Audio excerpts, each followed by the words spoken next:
Welcome, in front of me is a REALME 14 Pro, and today I'll show you how we can go through the setup process of this device.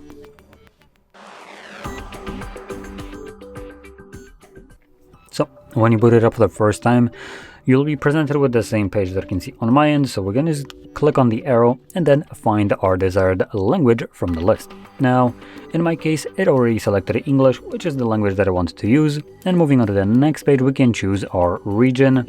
Gonna select the first one from the top. Next one, we have legal information like user agreement, privacy policy, and data security. Now, you can tap on view details to actually view what you are agreeing to.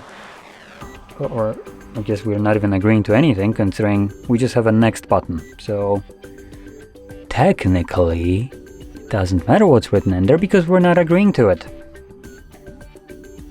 Next, we have setup using another device. This is a nice option if you have an old Android and you're just switching to this phone. You can go through this. It will link these two devices together and allow you to move over the data seamlessly. So it's a good option, and it also includes things like iPhones and iPads. And if you don't want to move over any kind of data, or maybe you want to do it in a different way, you can just skip this portion. Next, we have connect to Wi-Fi. This step is, I believe, optional, and you can just sign into your network right here, or you can skip this if you want to.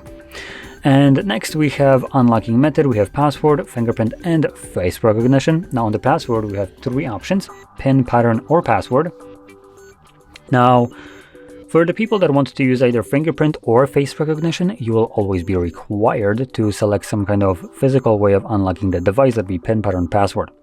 Now, fingerprint and face recognition is a biometric security, and biometrics aren't 100% reliable. So in times where you just can't use them to unlock the device because the device just can't seem to recognize it for some reason, that will leave you with PIN, pattern, password as an easy way to unlock your device. And additionally, you can just skip this altogether if you don't want to protect your phone at all, though I would not recommend doing that.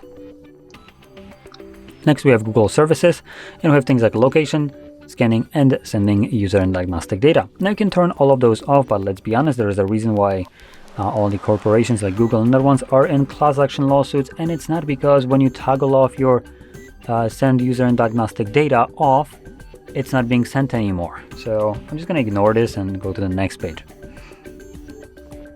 Next, we have recommended services. Now here we have a decent list of different things that you can turn on and off. I'm only going to talk about one of these options, which will be the one that you will be able to see right away, and that will be the wallpaper carousel. It's just a kind of like a random slideshow of wallpapers on your lock screen, and personally I'm not a biggest fan of it, as the wallpapers there are just completely random. So you might have wallpapers like suitcases, architecture, random people, and some other things. So to me, it's not a very appealing kind of way. I prefer to have my hand-picked wallpaper set permanently, so I will be turning that off. And obviously you can go over all of these options right here and turn them on or off depending what you want to use. And moving on to the next page, we have navigation. Now here we have two different methods. We have buttons and gestures, and just select whichever one you want. Also, if you have never used gestures, you can select it and learn the gestures, but I know how to use them, so I'm just gonna select done, get started, and this will take me to the home screen now. So, if you found this very helpful, don't forget to hit like, subscribe, and thanks for watching.